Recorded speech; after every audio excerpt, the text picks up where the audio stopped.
The tray almost slipped from my hands when she said it. Music thundered through Eclipse Lounge at full volume. Sparklers hissed and popped above a freshly delivered champagne bottle at the corner table. The entire VIP floor was lit up, glowing bottles, phone screens recording everything, a crowd of people draped across velvet chairs like they owned the night itself. And Sabrina Vale pointed straight at me. Her finger was steady and deliberate, like she had been waiting for exactly this moment. "If she comes anywhere near my section again," she told my manager loudly enough to carry over the music, "I want her fired tonight." The words hung above the table, like smoke after a fire. My chest locked up completely. I had just finished delivering their third bottle of the evening, perfectly timed, correctly labeled, placed exactly where the table host had indicated. I had smiled. I had stepped back. But Sabrina leaned back in her chair and looked at me the way you look at something that has ruined your evening simply by existing. "She's rude," she added, making absolutely sure the whole table could hear every word. A few of her friends laughed. Someone near the back lifted a phone. My fingers tightened around the edge of the tray. Because Sabrina Vale had just made a very significant mistake. My manager's name was Nate. He was a decent person most of the time. Organized, calm under pressure, good at managing difficult situations when they involved anything other than a high-spending customer. When Sabrina spoke, Nate had looked between her and me with the expression of someone trying to calculate the least painful path through a problem they didn't create. He stepped toward me and leaned in close enough that I could hear him over the music. "Just stay away from her section for the rest of tonight," he murmured. Not, "You didn't do anything wrong." Not, "I'll handle this." Just, "Stay away." I forced a nod and took one step back from the table. Behind me, Sabrina laughed at something one of her friends said.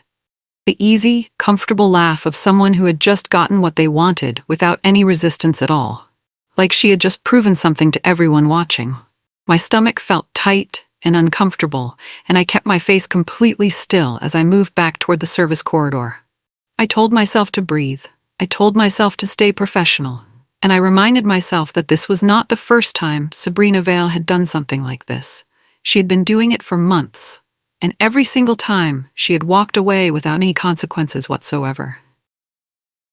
My name is Taryn Cole, floor supervisor at Eclipse Lounge, one of the most popular nightclubs in the downtown district and one of the hardest-run operations I had ever worked in.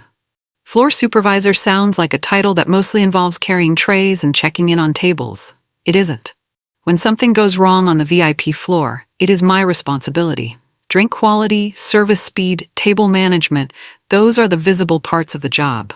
But underneath all of that is a longer, more serious list. Capacity compliance, wristband verification, age identification checks, section limits, guest registration, fire code adherence.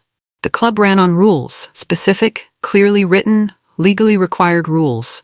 Not suggestions, not guidelines that bent depending on who was asking. Rules. Eclipse Lounge had a full liquor license that required strict age verification on every guest entering VIP. It had fire code capacity limits that applied regardless of how much a table spent per night. It had security protocols that existed because the club's operating license depended on them being followed consistently. Sabrina Vale understood none of this. Or more accurately, Sabrina Vale understood it perfectly and had decided it simply did not apply to her. She had decided that from the very first night I had enforced a rule in her presence. 3 months earlier, Sabrina arrived on a Friday night with a group of 7 girls. She moved through the entrance the way she always moved, confidently, quickly, with the particular energy of someone who expected the crowd to naturally part around her. Her reservations were confirmed. Her table was ready. Everything was in order. Except one of the girls with her looked too young. I'm not careless about ID checks. I don't base them on a quick glance and a feeling. But there are certain combinations, a specific kind of uncertainty in the eyes, a way someone holds themselves when they're not quite sure they belong somewhere, that trained floor supervisors recognize immediately. I stepped forward and asked to see identification. Sabrina's expression changed completely. "Oh, relax," she said. She said it the way adults say things to children who are asking inconvenient questions. I just need a quick ID check, I said politely. The girl dug through her bag and came up empty. No ID, no acceptable verification of any kind. I denied entry. Sabrina was furious. She stood in the entrance corridor for 30 seconds, looking at me like she was deciding whether to say something that would make the situation much worse. Then she turned and walked through without another word. But the look she gave me as she passed told me everything I needed to know about the months ahead. Sabrina Vale spent somewhere between $3,000 and $5,000 every weekend at Eclipse Lounge. That number matters because it explains almost everything that followed. Bottle service for large parties, private table reservations booked weeks in advance, tips that the bar staff talked about in the break room. She brought groups of people who spent freely and kept the VIP floor looking like exactly what the club wanted VIP to look like on a Saturday night.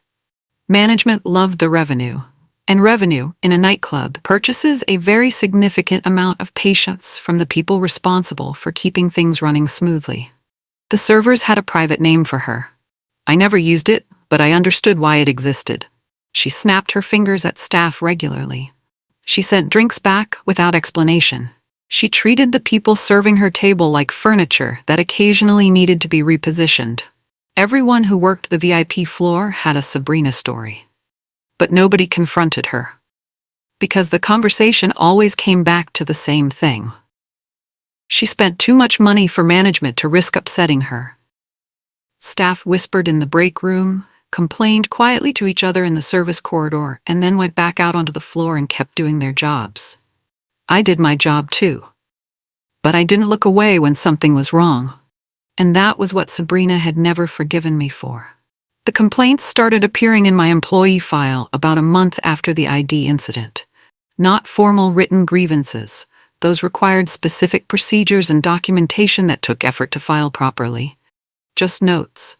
Little reported incidents, passed from Sabrina to Nate to my file. She's slow, she's dismissive, she rolled her eyes at my table. She made my guests feel uncomfortable. I never did any of those things. I had witnesses who would have said so without hesitation. Other servers, security staff, regulars who watched me work every weekend.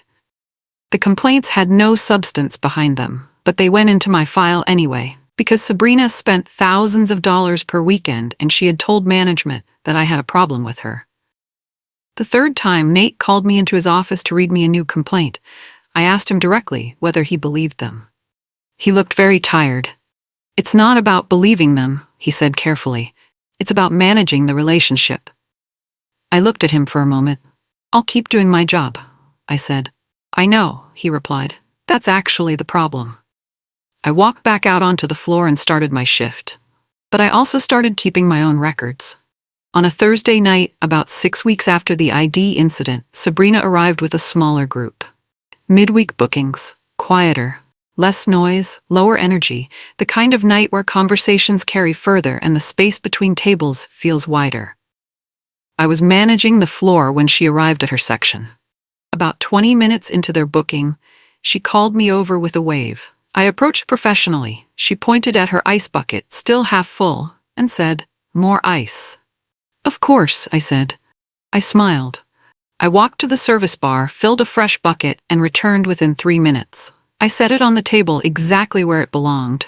Sabrina leaned toward her friends while I was still close enough to hear.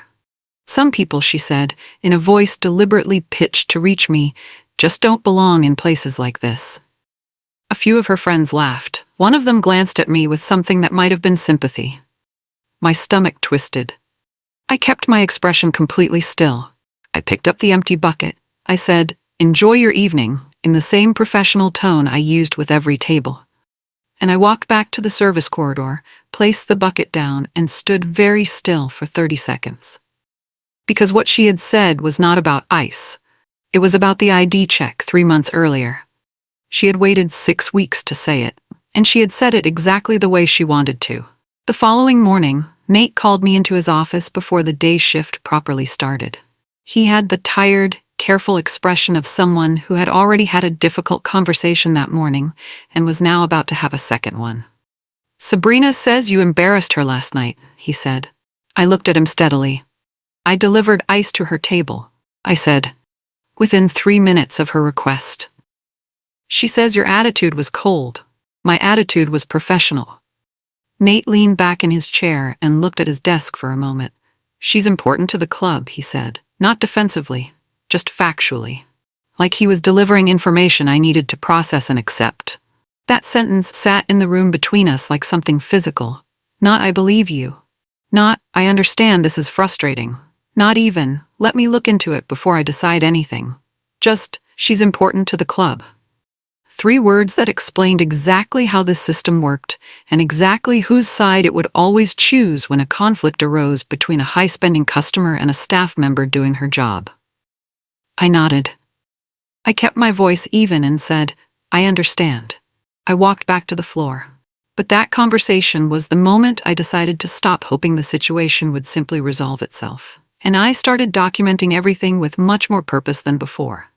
The pattern that followed was consistent enough that I could have predicted each piece of it.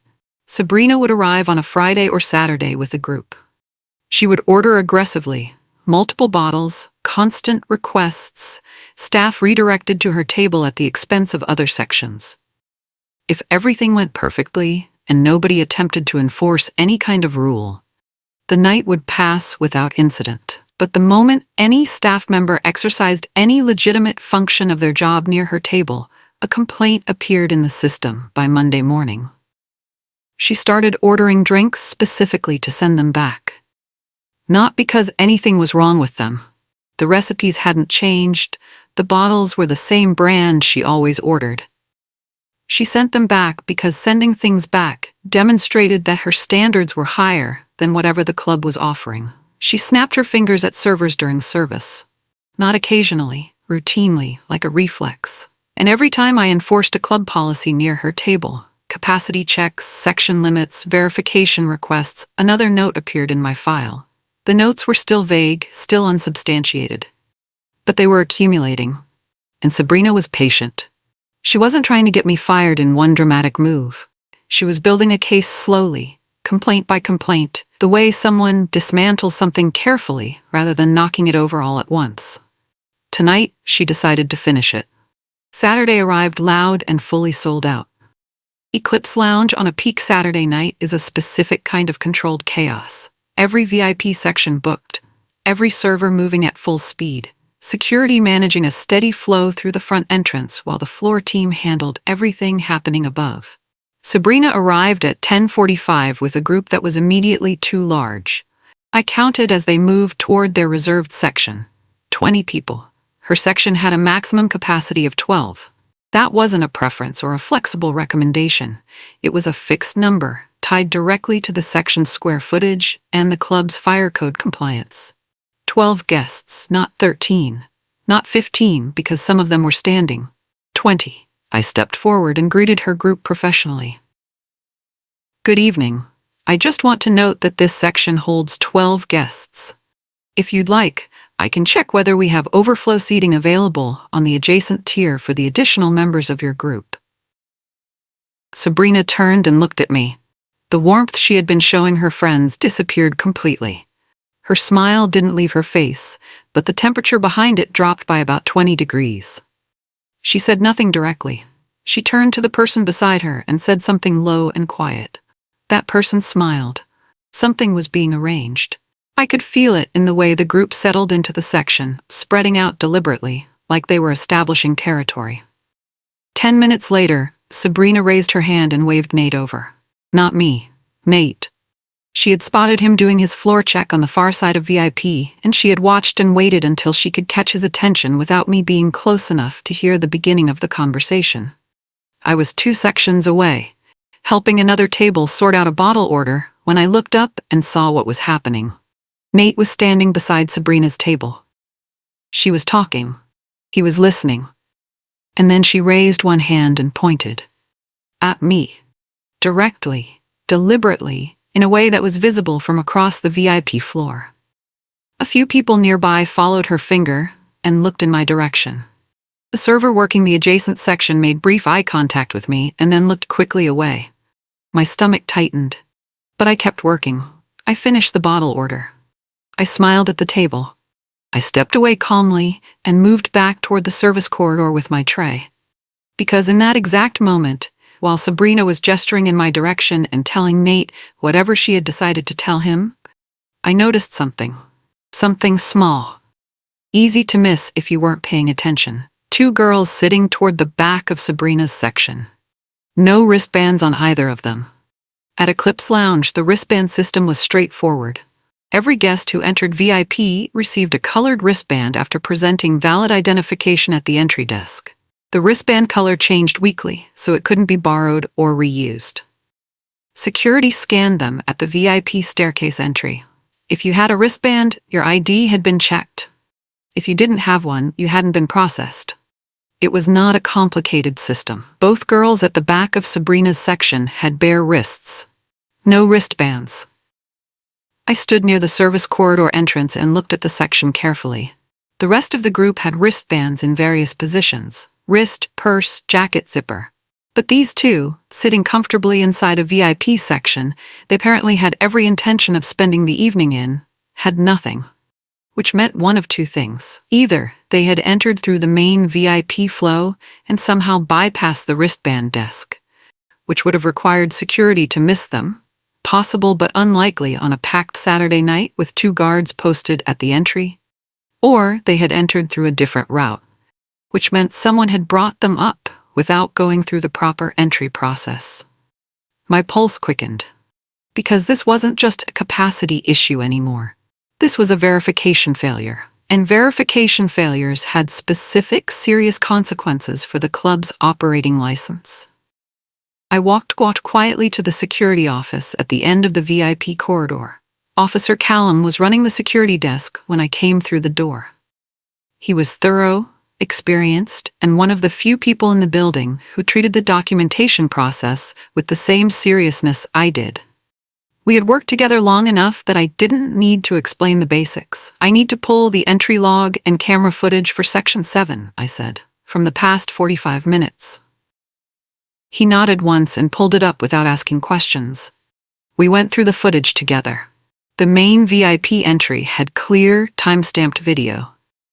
I could see Sabrina's group arriving. The first 12 filed through the entry desk properly, wristbands applied, entry logged in the system. Then the footage showed something specific. 8 minutes after the main group entered, 2 figures appeared on camera coming up the service staircase, not the VIP staircase, the service access, accompanied by a third person whose face was partially out of frame but whose wristband was clearly visible. They walked directly into Section 7 through the side entrance. Neither of them stopped at the wristband desk. Neither of them had IDs checked. I wrote down the exact timestamps. Then I checked the section capacity log. 20 guests in a 12-person section. The number was confirmed by both the entry log and the camera count. I had 3 violations documented before I had even spoken to anyone. But there was a 4th one still waiting. I sat in the security office with the documentation spread out in front of me and ran the numbers a second time. 20 guests. Section 7 maximum, 12. That was 8 people over the legal fire code capacity for that specific area of the VIP floor. 8. The club's operating license required capacity compliance in all designated sections. This wasn't an internal preference or a management-level guideline. It was a fire code requirement enforced by the city. The capacity limits were posted on plaques at each section entrance, which meant they weren't informal.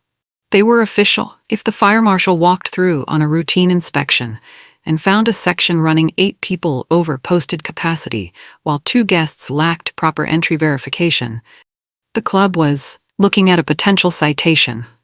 Depending on the inspector and the severity, it could go further than that. Clubs had lost operating licenses over patterns like this. I didn't need to exaggerate the situation to understand how serious it was. Officer Callum was watching me work through it. "What do you want to do?" he asked. I thought about Nate. I thought about the conversation in his office that morning. I thought about the folder of unsubstantiated complaints building in my employee file. "I'm going to document everything and wait for the right moment to present it," I said. He nodded. "She's not slowing down out there," he said. "She just ordered 2 more bottles."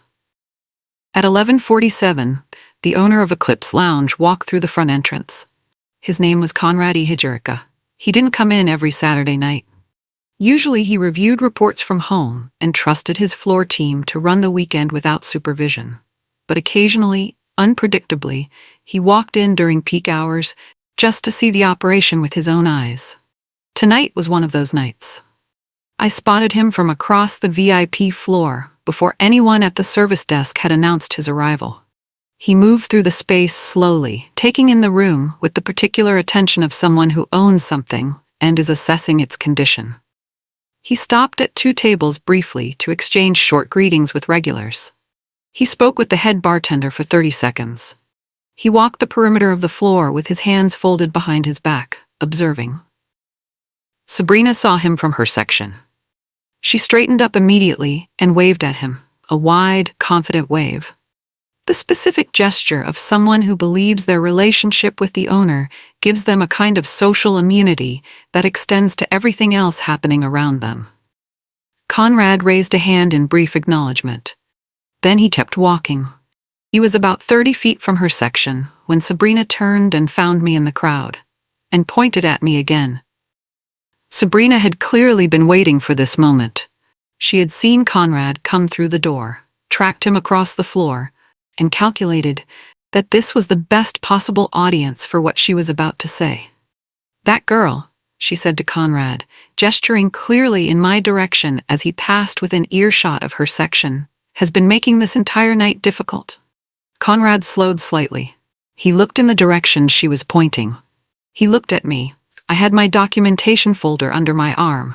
I had printed the key pages in the security office. The entry log with the unverified guests, the camera timestamps, the section capacity count. All of it organized cleanly. I had been waiting for the right moment. This was it. I walked toward Conrad calmly, maintaining exactly the professional composure I had held every other difficult moment that night. "Mr. Ihijirika," I said quietly. "I apologize for the interruption. Would you have 2 minutes to review the section compliance report for Section 7? Conrad looked at me, then at the folder. His expression was neutral, not warm, not hostile, just attentive. "What kind of compliance report?" he asked. Sabrina's confident smile shifted slightly. Just slightly. The first small crack in something she'd assumed was completely solid. Chapter 17. I opened the folder and handed it to Conrad. I had organized it into 4 clear sections. The first page showed the entry log, the initial 12 guests who had properly checked in through the VIP desk, followed by the 2 guests who had entered via the service staircase without wristbands. The second section contained the camera timestamps, exact time codes with brief written descriptions of what each clip showed. I had written the descriptions in plain factual language, no editorializing, just what the camera recorded.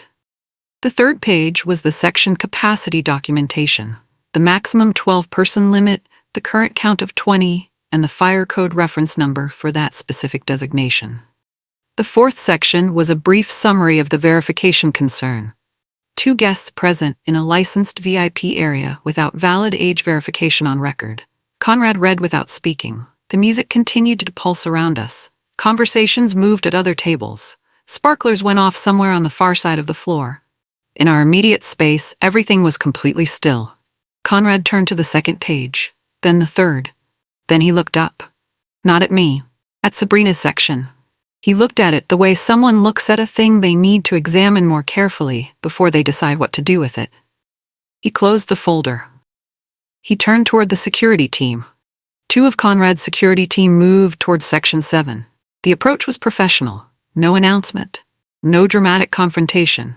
Just 2 large, calm, uniformed security staff walking toward a table and politely asking to begin a routine check.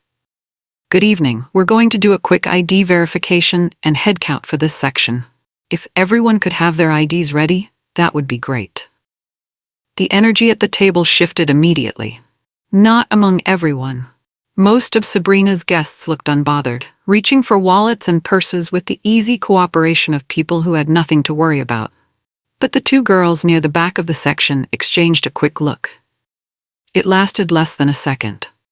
The kind of look that passes between people when something has suddenly become complicated. Security counted guests slowly and deliberately. 20. Written down. Then IDs were checked one by one, matched against the entry log and cross-referenced with the wristband records from the front desk. 11 matches. And 2 guests, the 2 girls near the back, came up with no matching entry record. No wristband, no entry log, no verified ID on file. Sabrina watched the whole process from the front of the section with a glass in her hand. Her expression moved through several stages quickly. Casual confidence, mild irritation, then something more careful when she saw security write something down on their verification sheet. She set her glass down. Conrad stood nearby, still reading the folder. The domino effect happened fast once it started. The first piece was the unverified ID. One of the 2 girls at the back of the section was 19 years old. The security team established this when she finally produced identification after initially being unable to locate it in her bag. 19.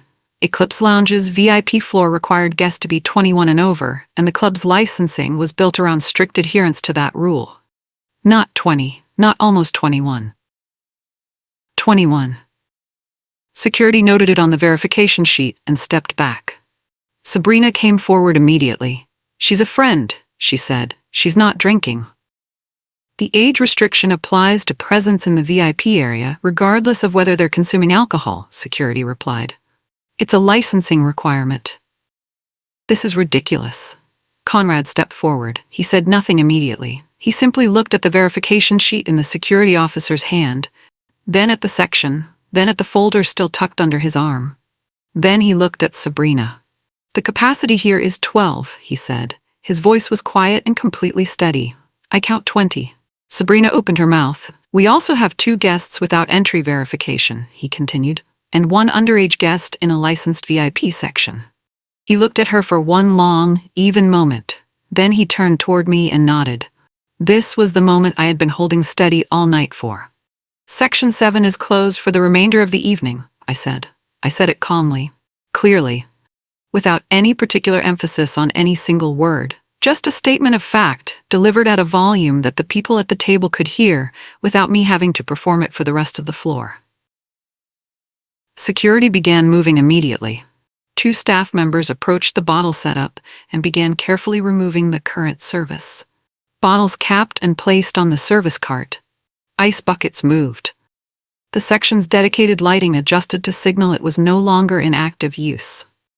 Guests were asked politely and firmly to gather their belongings and move toward the general floor or the exit, depending on their preference. Most of them cooperated without argument. Several of Sabrina's friends were clearly embarrassed, not by security, but by the situation itself. They had come out for a normal evening and had found themselves in the middle of something they hadn't signed up for. Phones came out. A few people near adjacent sections had noticed and were watching. The music kept playing. The rest of the VIP floor continued normally, but in the space where Section 7 had been at full energy 10 minutes ago, there was now a careful, efficient, professional shutdown happening in real time. Sabrina stood in the center of it all. Not speaking. For the first time all evening, completely still. She found her voice after about 30 seconds. "You're doing this because I complained about you." She said it directly to me, not to Conrad, not to security, to me. She said it with real conviction. The specific certainty of someone who has decided that other people's actions are always about them personally. "You've been waiting for an excuse to do this all night." I kept my voice even. "No," I said. "I'm doing this because of the violations in that section. You targeted my table." I checked the entry log after noticing that 2 guests had no wristbands. The capacity count is visible from anywhere on this floor. These are standard procedures I apply to every section. "You have a problem with me." I looked at her steadily. "I have a section with an underage guest, 2 unverified entries, and 8 people over the fire code limit," I said. What I personally feel about anyone at that table has nothing to do with any of those facts. Something moved through her expression. Not anger anymore. Something closer to the specific discomfort that arrives when you realize that the story you've been telling yourself, the one where you're the victim and someone else is the aggressor, doesn't actually match the documentation sitting in the owner's hands. She looked at Conrad. Conrad stepped forward. Conrad stood a measured distance from Sabrina and spoke quietly, quiet enough that the guests still nearby could hear him, but he wasn't projecting to the floor, just speaking to her directly, person to person. "Sabrina," he said. She looked at him with an expression that was still trying to hold on to the confidence she'd been carrying all evening. "Your reservations at Eclipse Lounge are canceled indefinitely." The VIP floor did not go silent the way a room goes silent in a movie, with everything stopping at once. But the conversations nearest to us lowered. A few people who had been watching the section shut down looked over. Because everyone on that floor knew who Sabrina Vela was. They knew her table, they knew her reservation history, they knew the number she spent on weekends and the standing she believed that spending had earned her. Canceled indefinitely meant something real.